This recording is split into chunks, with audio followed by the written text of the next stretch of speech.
একজন স্ত্রী অফিস থেকে তার স্বামীকে ফোন করেছে। হ্যালো, তুমি কোথায় আছো? ওদিক থেকে স্বামী বলছে, আমি তো বাড়িতেই আছি। তখন স্ত্রী বলছে যে বাড়িতে কোথায় আছো?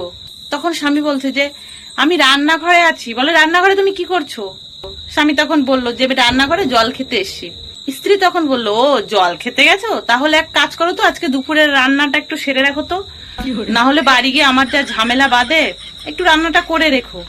স্বামী তখন চালাকি করে বলে, আরে না না না না, আমি তো রান্নাঘরে নেই, আমার তো খেয়ালই নেই, আমি এখন বাথরুমে আছি। স্ত্রীও তেমন, সে বলে, ও বাথরুমে আছো, তাহলে একটু এপাশ ওপাশ একটু ঘুরে দেখো তো। স্বামী যথারীতি ঘুরে দেখলো, বললো হ্যাঁ দেখছি তো, কি হয়েছে? বলে দেখো, তোমার দুপাশে দুটো বালতিতে অনেক জামা কাপড় ভিজানো আছে, ওগুলো একটু কেচে রেখো। স্বামী তখন বলে, আরে না না, আমি তো তোমার সাথে একটু মজা করছিলাম, আমি এখন বাড়ির ছাদে আছি, একটু হাঁটাচলা করছি এই আর কি। স্ত্রী তখন বলে, ও ছাদে আছো, ভালো কথা। ছাদে দেখো কতগুলো জামা কাপড় রোদ্রে নাড়া আছে, ওগুলো নিয়ে এসে ভালো করে আয়রন করে একটু ভাঁজ করে রেখো তো।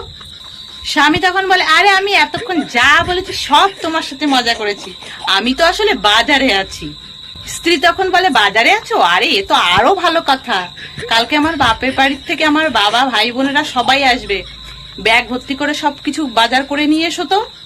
স্বামী তখন রেগে গিয়ে বলে, আরে আমি বাজারে নেই, আমি মরে ভূত হয়ে আমি এখন স্বর্গে আছি। স্ত্রী তখন বলে, ও তুমি স্বর্গে আছো, সেটা আরো ভালো কথা। দেখো তো আমার শ্বশুর মানে তোমার বাবা স্বর্গে কোথায় আছে, একটু খুঁজে বার করো, বার করে যে বাড়ির যে পুরনো দলিলটা আছে কোথায় আছে একটু শুনে এসো তো। আবার স্বর্গে যেন ফুটে পড়ো না, তাড়াতাড়ি এসো। তো আজকে ছিল এইটাই মজার গল্প। প্লিজ ভালো লাগলে একটা লাইক করে দিও।